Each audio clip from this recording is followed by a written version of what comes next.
¿Qué sucede en el país? Tendencias del acontecer nacional en Análisis Situacional. Hoy nos acompaña Elías Jagua, miembro de la Dirección Nacional del PSUV. Fue ministro de Agricultura, ministro de Economía Popular, vicepresidente de la República, canciller, y tu último cargo fue ministro de Educación. ¿Cómo estás, Elías? Oscar, gracias por la oportunidad de intercambiar contigo. Has propuesto un acuerdo nacional para enfrentar la crisis, para darle salidas a la crisis. ¿En qué consiste ese acuerdo nacional? ¿Con quién y en qué términos? Mira, en primer lugar, más que una propuesta, he dicho que es lo que percibo, lo que siento de la población venezolana.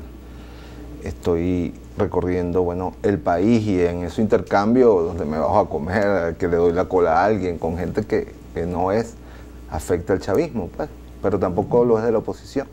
Yo siento que hay una inmensa necesidad, una demanda del pueblo de a pie, de la familia venezolana, de que los factores en conflicto logren un acuerdo político de reconocimiento. ¿Quiénes? Todos los factores políticos, ojalá fueran todos, pero si no, al menos que una parte de la oposición definitivamente escoja el camino del diálogo, de la negociación política estratégica con el gobierno del presidente Nicolás Maduro, que reiteradamente llama a ese esfuerzo, ¿no? A un nuevo esfuerzo de diálogo y de acuerdo. De manera que sería entre todos los factores políticos, la mayoría de los factores políticos de la oposición, con el gobierno nacional. ¿En función de qué? De lograr reconocimiento político. Somos dos fuerzas antagónicas, ideológicas, políticamente hablando, pero estamos obligados, en función de la tranquilidad de la familia venezolana, del pueblo venezolano que está sufriendo las consecuencias de este ya prolongado conflicto, poner por encima de nuestras diferencias los altos intereses de la dignidad, la independencia nacional y la tranquilidad de la familia venezolana, que están en juego. La vida de la República, Oscar, está en juego. La posibilidad cierta de una amenaza, de una intervención militar, no deja de estar fuera del escenario. Lo repite cada rato el presidente Donald Trump. No deja de ser una opción. Recientemente en el encuentro con el presidente del Brasil lo volvió a repetir, pero aún así la estrategia que ya está en marcha de ahogo económico, de asfixia económica, de muerte lenta, también puede generar hechos violentos que se convertirían en una tragedia para nuestra historia. Ese escenario está sobre la mesa, el escenario de la intervención militar, de la fractura institucional, de la destrucción del Estado-Nación. Fíjate que el regreso de las fuerzas conservadoras en América Latina ha venido acompañada de persecución, encarcelamiento, judicialización de la política, asesinatos. Sí. Con el objetivo no de derrotar al adversario progresista en este caso, sino de exterminarlo, como ocurrió en los años 50, 60, 70 en América Latina. Sí, ¿qué posibilidades reales hay para un acuerdo nacional en este contexto? Sin duda alguna que la voluntad de la población. Un país que no quiere, una población que no quiere ir a la guerra, que lo que quiere es recuperar su estabilidad, difícilmente la puedan llevar a ese escenario. La única manera es la imposición absolutamente descontextualizada, absolutamente desproporcionada y antihistórica de una intervención militar extranjera, ¿no? Porque Venezuela no quiere ir a la guerra, ni los compatriotas que siguen a la oposición o que hoy no comparten con el gobierno. Yo diría que hay más gente que pudiera estar, que está descontenta con el gobierno que la que comparte con la oposición. Y obviamente el propio chavismo, lo conozco bien desde abajo, desde la base. Y el chavismo hizo una apuesta por una revolución democrática, pacífica y electoral. Y el espíritu del chavismo como fuerza política plural, patriótica, popular, es continuar por el camino democrático y pacífico los procesos de transformación revolucionaria en nuestro país. Por eso yo creo que frente a esa fuerza moral de un pueblo que no quiere ir a la guerra, que no quiere que le impongan una guerra, que quiere preservar la independencia con dignidad, porque de lo que sí estoy seguro, Oscar, es que Venezuela jamás va a aceptar un presidente que se lo impongan desde el extranjero, ¿no? El valor de la democracia, el valor del voto, de la capacidad y el derecho a elegir, es un valor intrínseco a la sociedad venezolana de este tiempo, de finales del siglo XX y de este principio del siglo XXI. ¿Está el chavismo preparado desde el punto de vista estratégico, político, cultural, simbólico, discursivo, frente a estas nuevas realidades? Tú me hablas al principio de una especie de nuevo sujeto social que está surgiendo, un nuevo sujeto social histórico que pareciera estar surgiendo y que se está moviendo un poco más hacia el centro político, buscando respuestas y soluciones a partir de la reconciliación. Por cierto, conciliación, producción, inversión son las nuevas gramáticas que están apareciendo en los repertorios lingüísticos de la gente. ¿Está el chavismo preparado para estas nuevas realidades, para dar respuesta? Pero me respondes por favor después de los comerciales. Ya venimos. Gracias, Oscar. ¿Qué sucede en el país? Tendencias del acontecer nacional en Análisis Situacional. ¿Qué sucede en el país? Tendencias del acontecer nacional en Análisis Situacional. Después de 20 años, un nuevo país, una nueva sociedad, ingredientes nuevos, nuevas preguntas. ¿Está el chavismo preparado estratégicamente, políticamente, culturalmente, simbólicamente para dar las nuevas respuestas? Sí, Oscar. Y no solo que lo que yo piense que puede hacerlo, sino que ya frente a encrucijadas históricas lo demostró. En el año, después del gran conflicto que vivimos 2001, 2002, 2003, se llegó a un acuerdo político, mediante una mesa de negociación, porque hay que comenzar a desatanizar las palabras, ¿no? Acuerdo, negociación en el buen sentido de la palabra, no es un reparto, no es una contrapartida de dinero o algo, no. Es decir, bueno, ¿en qué condiciones podemos coexistir dos fuerzas políticas que son antagónicas? Lo demostramos en el 2003 y ese acuerdo se consagró con la victoria del 2004 del referéndum revocatorio, y a partir de allí vino un largo periodo de estabilidad política que se tradujo en crecimiento de la producción, expansión de los derechos sociales, reconocimiento político. La oposición logró importantes gobernaciones en el país. En el 2010 logró una fracción parlamentaria numerosa, ¿no? En el 2012 logró efectivamente un buen papel frente al liderazgo inmenso del comandante Hugo Chávez, el candidato opositor, tuvo un buen desempeño, pero luego vino otra vez el desconocimiento.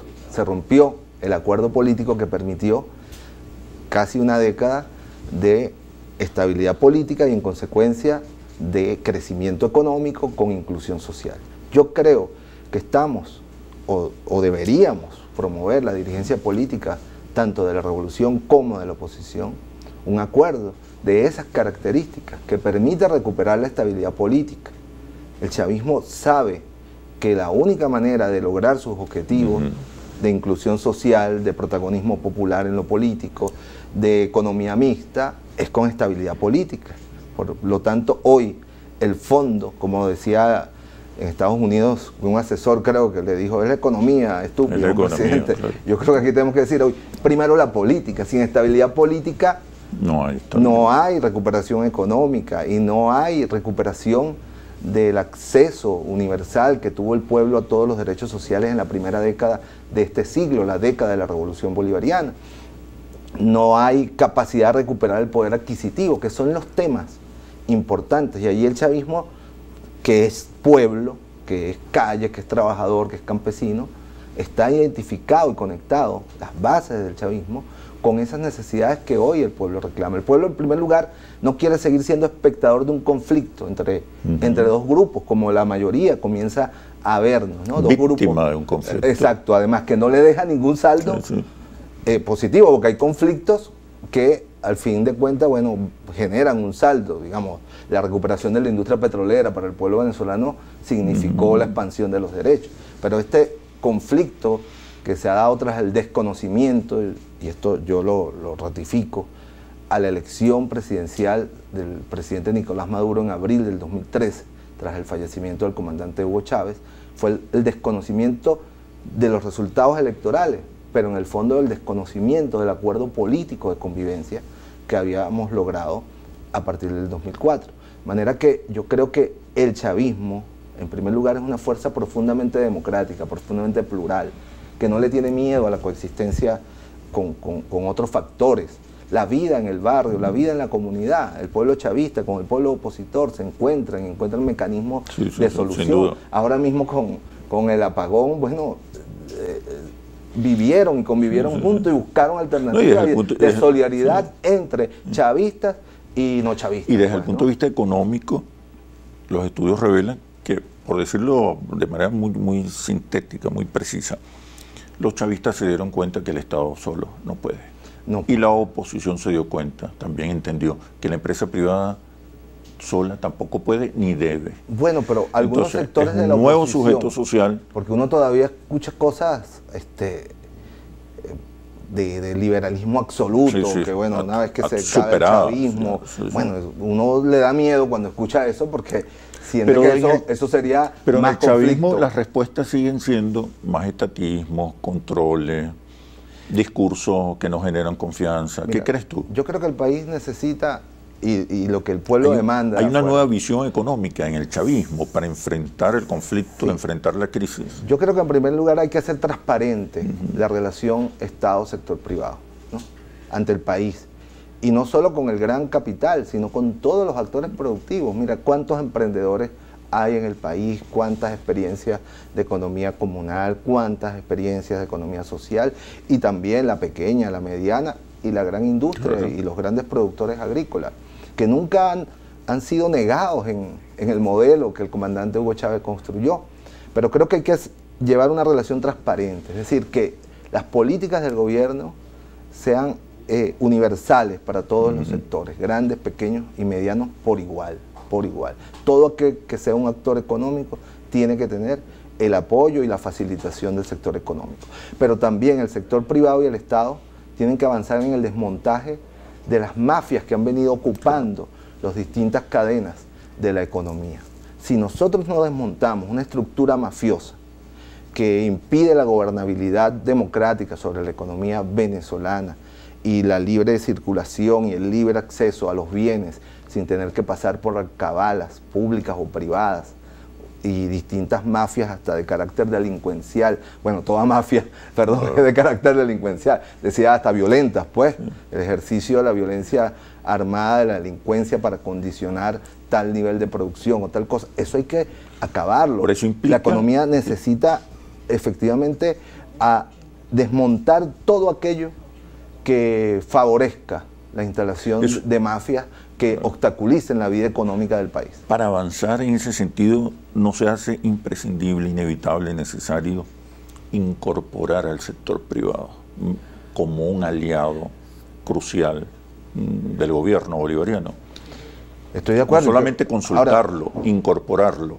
Incluso avanzo más. Yo creo que no hay socialismo, es decir, no hay bienestar, felicidad social, progreso, sin emprendimiento. Es decir, no hay socialismo sin capitalistas. Hay que ubicar bien la relación de estos 20 años, ¿no? Porque no es cierto que el sector privado haya estado totalmente excluido. Vimos innumerables jornadas de trabajo, no es que la vimos, fui testigo. Creo que el presidente Maduro ha hecho un esfuerzo. Pero también tiene que haber una contraprestación. Quiero que me porque continúe. El Estado ha dado grandes apoyos y la respuesta del sector privado no ha sido la mejor en términos de producción. También hay que ver los dos lados. Pero iba más allá, iba a considerar al empresariado, a los sectores productivos, patriotas, nacionalistas, realmente emprendedores, como aliados. Pero me respondes, por favor, cuando regresemos en los comerciales. Ya venimos. ¿Qué sucede en el país? Tendencias del acontecer nacional en análisis situacional.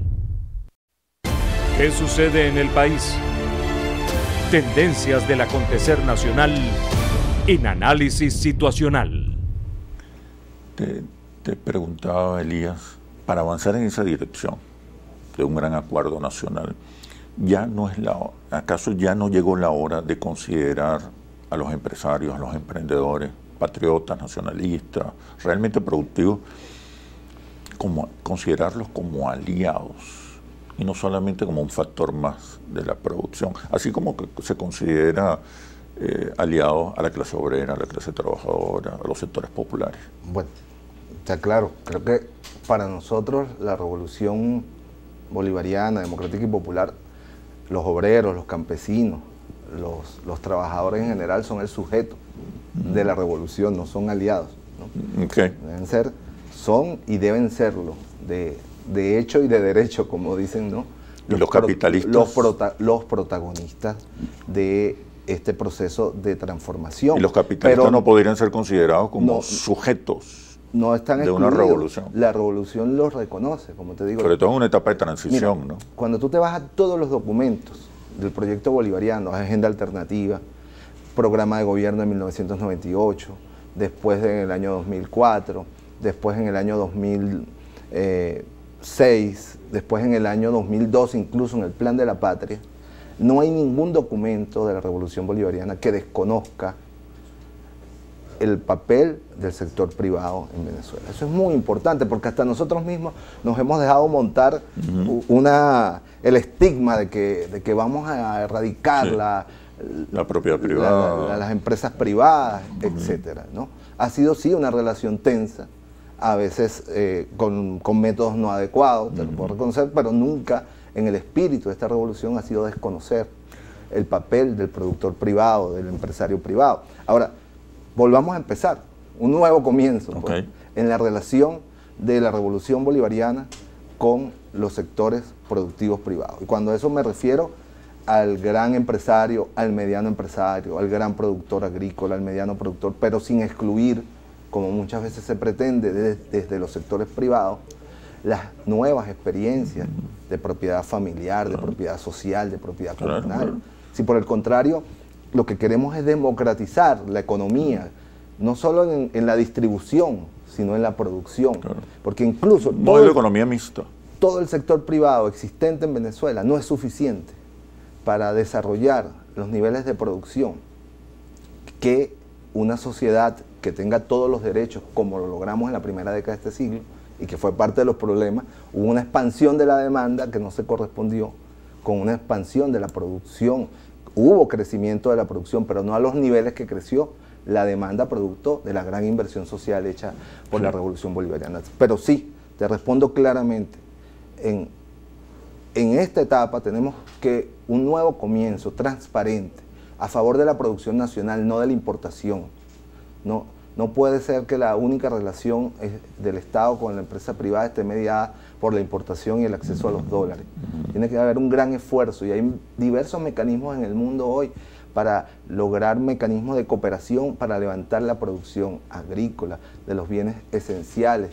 Lo demostramos en la primera década de este siglo, lo demostramos con importantes sectores industriales, lo demostramos con el sector agrícola. Las cifras de producción agrícola 2008-2009 son el resultado de eso que tú reclamas, un trabajo conjunto entre el gobierno y todos los productores, los grandotes de allá de Turén, que me están escuchando y saben que es verdad, los del sistema de riego de Calabozo, que son de los más grandes productores y eficaces productores agrícolas, pero también con el pequeño campesino, con el pequeño productor de allá de las riberas del río Guanarito. Entonces, igual pasó con el sector industrial, con los sectores de la petroquímica, con los sectores de la metalúrgica, de manera que sí es posible y no puede pensarse una recuperación del país excluyendo a ninguno de los actores de la economía. Entonces, más que un aliado puede ser un sujeto. Sí. Eso quiere decir incluso que el proyecto revolucionario una revolución democrática popular es un proyecto policlasista. El proyecto revolucionario es un proyecto policlasista, sobre todo en una etapa de transición. El chavismo... ¿Hasta dónde el chavismo puede avanzar? El chavismo hoy nació y sigue siendo, y sería un error como no seguir cultivando eso como una gran alianza popular, nacional, revolucionaria, donde confluyeron factores de izquierda, factores patrióticos, factores nacionalistas. Así surgió el chavismo, al menos en la etapa preelectoral, 1997, 1998, el polo patriótico, ¿no? En algunos momentos la confrontación ha hecho que sea menos una cosa o menos la otra, ¿no? Yo creo que tenemos que volver al carácter de unificación, de una fuerza que reunifique al país desde abajo para poder superar este desafío que tenemos encima, que es quitarnos la amenaza de una intervención militar, toda una estructura de sanciones económicas, de bloqueo de facto económico, que es fundamental también. Pero para ello vuelvo al principio, la necesidad de un acuerdo político de reconocimiento, democrático, patriótico, que ponga por encima los intereses y la dignidad nacional. Un gobierno de coalición. Sí. No creo, no creo. No tanto. Yo creo un acuerdo de reconocimiento. Okay. ¿No? Esa idea de que vamos a repartirnos el poder. Okay. Yo creo que el pueblo no quiere eso, volver a esos esquemas del puntofijismo. El pueblo lo que quiere ver es a dos factores políticos que se respeten, que se reconozcan, que cuando van unas elecciones, bueno, el que ganó, ganó y el que perdió, perdió. Pero sí de convocatoria a las mejores voluntades, a las mejores capacidades para solventar los problemas álgidos que ha generado esta confrontación en la economía, en los servicios, etc. Bueno, Elías, muchísimas gracias por este análisis situacional. Venezuela es de todos y la construimos entre todos. Todos somos la solución. Soy Oscar Chemmel y los invito a un próximo análisis situacional por Globovisión, el canal de la paz y la reconciliación.